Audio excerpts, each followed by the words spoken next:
Good morning, everybody. Now, today we are talking about your liver again. Now, there is a set of words that I've read on the computer screen in the A and E literally hundreds of times. Just say somebody comes in with pain underneath their ribs on the right side, and we scan them looking for things like gallstones or an infection of the gallbladder, what we call a cholecystitis. And near the bottom of the report, we see a few extra words just added on, and those words are fatty infiltration of the liver, incidental finding. And that is now so common that something like 1 in 4, or, sometimes even more in some reports, around 25% or maybe 30% of people actually have this fatty infiltration. And the vast majority of those people have no idea, because that problem itself doesn't hurt, it doesn't really announce itself, and we only find it when we're looking for other things. A fatty liver travels alongside things like type 2 diabetes and heart disease, and it actually raises your risk of both of those on their own as well. And a smaller group of these people with fatty liver will eventually go on to have inflammation of the liver, and also scarring or cirrhosis. So it can get quite serious, but it is also one of the most reversible things that we ever talk about in lifestyle medicine and in metabolic medicine. So this video is well worth it if you are concerned about anything that I talk about on this channel. If you're new here, then thank you so much for watching. My name's Dr. Laura. I spent about a decade in the NHS working in emergency medicine, and I still do around a shift a week or a shift every couple of weeks, but most of my time is spent making these videos, because when I meet somebody at work, the NHS doesn't give you the time, or, let's be honest, the resources to educate people in the emergency setting. And most GPs just don't have the time to do this either. So this is why I'm making these videos, to hopefully help you prevent the stuff that we see all the time. And if you're interested, I've now launched my daily free newsletter, where I write to you every single day. It's around 30 seconds or a minute or a couple of minutes, just my thoughts for the day, or a piece of research I found really interesting, or, a habit or a tip that you can implement into your day straight away, as soon as you read it. It's almost like an add-on to this YouTube channel. And you can find it by clicking on the link in the description, either in the pinned comment or in the description below. I really hope you find it really useful. So here's what we're going to do in this video today. We're going to start by talking about what's actually happening inside your liver. Then we're going to talk about a handful of studies that explain the physiology, because the meals won't make sense without it. Then we're going to talk about those 5 meals, which we eat, not every single week, but pretty regularly. Then we're going to talk about what they've all got in common, which is fiber and olive oil and oily fish and beans, and a kind of starch that your gut bacteria feed on. And basically none of them give your liver this fast hit of sugar that most ultra-processed food does. This is why these meals are so important. And if you hang on until the end of the video, the 5th meal, that is probably the quickest meal you will ever make in your life, and it's probably one of the best things that you can do for your liver. This is something that we do eat fairly regularly in our house, so let's start. Your liver was never meant to look marbled with what's actually happening inside your liver. What's happening is this: your liver is basically your body's processing plant. It decides what to store, what to convert into other things, and what to send out as well. So blood coming off your gut is funneled through a big vein into the liver first, which means your liver it filters through your breakfast before your muscles or your brain sees any of it.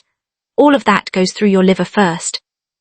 Now glucose in the right quantities, is generally fine, because almost every cell in your body can burn it. Every cell can use glucose, but fructose is a completely different sugar. It is handled almost entirely by your liver, and you find it in table sugar, you find it in fizzy drinks and in fruit juice and in syrups and in most ultra-processed food. Now in whole fruit, like a whole orange or an apple or a nectarine or blueberries, anything like that, it comes wrapped in fiber and water, like a really complicated, packaging like a mesh almost. So it arrives very slowly, which is a different situation altogether compared to drinking a smoothie or drinking orange juice straight. So when sugar turns up at your liver burns what it needs, and then it tops up its glycogen stores, which is like the quick-access carbohydrate tank. And then once that sort of glycogen tank is full and your energy needs are covered, the surplus sugar has nowhere to go. So your liver builds it into what we call fatty acids. It packages them as triglycerides, and some of that fat stays behind in your actual liver cells. So a healthy liver is basically lean meat, If you go to a butcher and you get, some liver, you can see that deep red color with barely any fat on it. But a fatty liver is almost like a marbled steak. You can see the marbling of the fat through it. And once those cells are loaded, those cells stop responding properly to insulin. So the pancreas has to shout louder by making more and more insulin, and higher insulin drives even more fat production, because remember, insulin is literally a storage hormone. And this is why plenty of slim people have this problem, so don't rule yourself out just because of your waistline. There are some slim people who also have a fatty liver. Now, what the liver empties before the scales do makes the liver so interesting is just how quickly it can let go of this fat. There is a well-known study that asked the question, whether lifestyle change alone can reverse established disease in the actual tissue. They put people with fatty liver through an entire year of diet and exercise, and they took actual liver biopsies before and after. So they were reading the tissue rather than just doing a blood test. And then they grouped everybody in this study by how much weight they had lost. Now, people who lost under 5% of their weight, they didn't see that much change in their liver. Past 7%, the inflammation started to settle in the large majority of these people. 10% or more, and a fair proportion saw improvement in early scarring of the liver, which we used to assume only went one way and couldn't be reversed. But this study showed the opposite. So the amount of weight that people lose really does matter, according to this research study, and the liver really will start to show some positive changes if you give it enough to work with. And you can take a look at this study by clicking on the link in the description below. I always put these links in the descriptions of these videos, but basically, what it's showing is just how powerful diet and exercise really is. Now this next study, the trial that took the sugar out, really does get at the sugar side of things specifically. What they did in this trial was take teenage boys who already had confirmed fatty liver and just sit with that for a second, because for a teenager to have, an actual fatty liver, the food going into that person, it must have been pretty shocking for a while. It just shows how powerful the Western diet really is. Now one of these groups of boys carried on eating as normal, just their normal Western diet. But for the other one, the entire household was supplied with, good natural whole foods without any added sugar, and they did that for 8 weeks.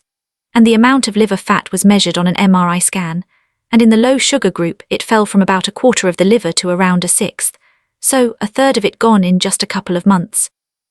While the control group, who did nothing, obviously they barely moved.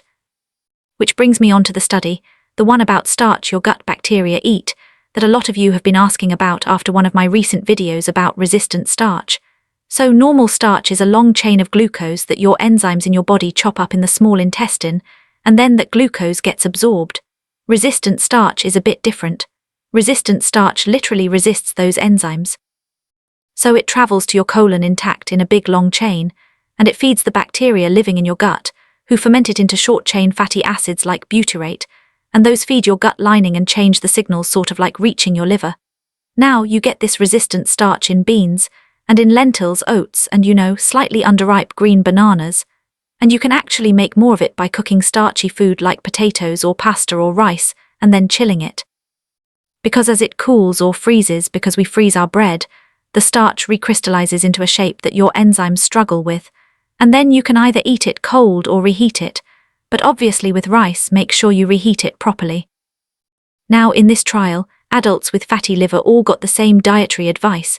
Then they took either a resistant starch powder or a matched control starch for 4 months, and liver fat on this MRI scan came down by around 40% in the resistant starch group. And that held true even after accounting for the small amount of weight lost on both sides. So, the message here obviously isn't about taking a resistant starch supplement powder. The whole point is that, it's not carbohydrates that cause liver fat.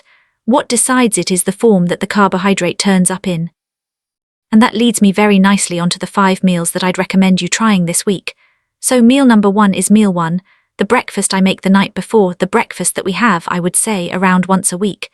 This is overnight oats. So around 50 grams of rolled oats, so not the instant oats that are really chopped up really finely already. These are proper whole rolled oats, like the big jumbo oats if you can get them. A good splash of kefir or plain natural yogurt, and a heaped teaspoon of ground flax seeds, and a handful of frozen berries like blueberries or raspberries or blackberries as well, and chopped walnuts as well. Sort of all of those piled on, and then soaked overnight rather than boiled.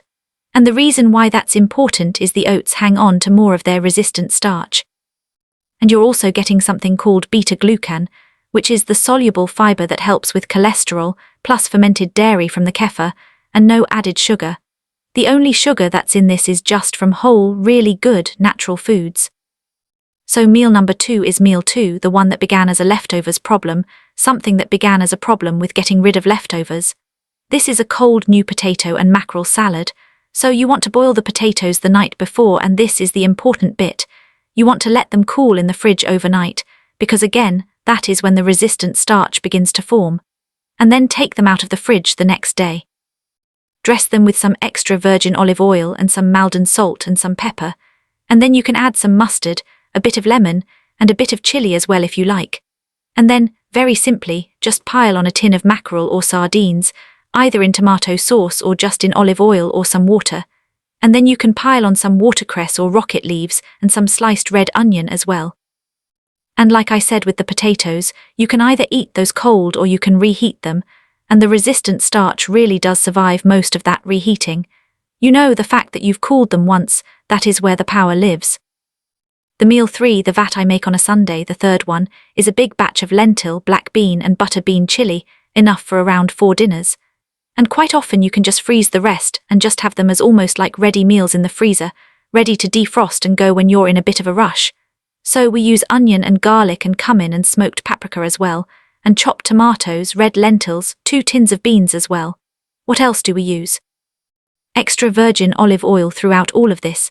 And also, what we've tried in the past is a square of 80% or 100% dark chocolate, just stirred in at the end, where it melts all the way through. And yes, you heard that correctly, dark chocolate, because the bitterness of that 80 or 100% dark chocolate, it rounds off the smoked paprika, and it gives the whole thing a bit more depth. And you know, at this sort of percentage, you're adding lots of polyphenols in rather than sugar. This level of dark chocolate really does taste bitter. You can only have a couple of squares at a time, but it really does work well in food as well. And you can serve this with brown rice or quinoa, or a bag of mixed grains that contains things like bulgur wheat or anything like that. And like I said, you know, if you're using rice, then you've got to reheat it properly. This is something that somebody mentioned in the comments of a previous video. If you're reheating things once you've cooled it, just make sure it's piping hot throughout. Make sure it's really, really steaming, and don't sue me. Now meal number 4, meal 4, yesterday's dinner in a different outfit, is more of a habit than an actual recipe, and it's what makes everything else quite sustainable if you're doing a lot of cooking. So whatever pasta came out of last night's pan, you can chill that, and you can make it into something else the next day. This is the same theme running through everything else in this video. So, wholemeal pasta, which has lots and lots of fiber in it compared to white pasta, gets cooled overnight. And you know, you can add drained tender chickpeas or tuna, and some halved cherry tomatoes and diced cucumber and some sliced red onion. And again, a big glug of extra virgin olive oil, some red wine vinegar, a good squeeze of lemon as well, and then crumble some feta cheese over that. And a load of parsley or coriander, and you have just made an amazing pasta salad that is full of fiber and color and polyphenols, and loads of stuff that your gut bacteria are absolutely going to love. And then meal 5, the 3-minute one, finally, the last meal on this list. This is the one that I want you to really remember, and it will not be hard to remember this one because it's so easy. This is one that we often have on a bit of a bad day, like a rush day, where there's just no time to cook anything. Because when you're living in a caravan while we renovate the farmhouse, you know, sometimes we just cannot be bothered to get everything out and cook a big, big meal. So a tin of butter beans, you know, drained, and then a tin of sardines tipped in with that oil, and a few roasted peppers out of the jar, and some lemon and some chili. All of that works so well on a slice of seeded sourdough, which we take out of the freezer and toast, and then just drizzle some olive oil with some Maldon salt on top. That is one of the quickest, tastiest meals we ever make, and I would really recommend just buying those ingredients and just giving it a go. Now the thing is, these meals, what these meals are doing everywhere else, aren't just acting on your liver. Obviously, like I always say, what helps one organ often helps every other organ. The soluble fiber in the oats and the beans, it binds your bile acids in your gut, so your liver has to pull cholesterol out of your blood to make more, which then brings your LDL cholesterol down, while the olive oil and the oily fish help to settle inflammation in the lining of your arteries. the potassium in the beans and the veg, alongside obviously less ultra-processed meals, because obviously these good things are replacing the bad stuff. All of that helps with your blood pressure. It helps to lower it gradually over the weeks and months. And the thing is, your brain, like I said, is fed by the tiny vessels, which are just as sensitive to high sugar and high blood pressure as the big ones that supply your liver. So the same plate that helps to empty your liver from all of that nasty liver fat also helps to protect your memory and, other structures in your brain as you get older. What helps your liver helps your heart, helps your brain, helps your kidneys. So at the end of why so many of us have this now, this video, the obvious question that people should be asking is, why is a condition as significant as fatty liver, that was just a bit of a footnote when I was in medical school, why is it now sitting in 1 in 4 or 1 in 5 livers? Well, you don't really have to look that far to find your answer. Just look at a typical UK day, which is white toast in the morning, and then a cereal bar in the afternoon, or, mid-morning is your snack, and then you've got a sandwich for lunch, and then quite often a fizzy drink, and then a ready meal in the evening with barely any movement. So you've got a very steady drip, drip, drip of free sugars and refined starch hitting your liver pretty much, all hours of the day, with very little fiber and very little movement to help sort of negate that effect. And the thing is, where people still eat quite traditionally, so in places like rural Japan or the traditional Mediterranean areas, rates of this metabolic condition, as with things like heart disease and type 2 diabetes, the rates of these conditions are far, far lower. And what these areas share are just whole natural foods and good movement, so things like fish and lentils and beans and lots of fiber and lots of colour in their diet as well, and obviously not overeating on ultra-processed foods, because their cravings just aren't there, because they don't eat any of them to begin with, if that makes sense. The more whole foods you eat, the less you crave the ultra-processed stuff. But what we are seeing in these particular areas around the world is that, as they adopt a more Western lifestyle, where they're eating more ultra-processed food and they're starting to move less, in these populations we are seeing the rates of these chronic diseases climb pretty steadily. To me, that is just, pretty clear that it is the Western way of life that is so damaging. And more importantly, if you leave this alone and you don't do anything to change it or to try and reverse it, fat in the liver can lead to inflammation, then inflammation leads to scarring, scarring then becomes cirrhosis, and then that eventually becomes liver failure or liver cancer. This is what we see in people who either went undiagnosed for decades, or just who ignore this addendum at the bottom of their scan. So if any of this sounds like you or you're concerned, then please do go and book an appointment with your doctor, so either your GP or your family doctor, whoever that is, and go and get checked out. Get them to take a thorough history about your lifestyle, any symptoms that you've got. They'll obviously examine you thoroughly as well, do some blood tests, and maybe you'll be eligible for an ultrasound scan if there are some concerns, either on the examination or those blood tests. So, please do go and get yourself checked out if you're concerned. Always listen to your own doctor over anything that I said, because obviously they know your medical history. But why not try one of these meals today? All of them are fairly simple, all of them are delicious, and all of them are really, really, really good for you. I hope that video was useful. Please do subscribe to the channel if you're not already subscribed. Give the video a like as well, and also subscribe to the newsletter as well if you want more daily tips and my, thought of the day that I think will be really useful to you. Thank you so much, and I'll see you next time.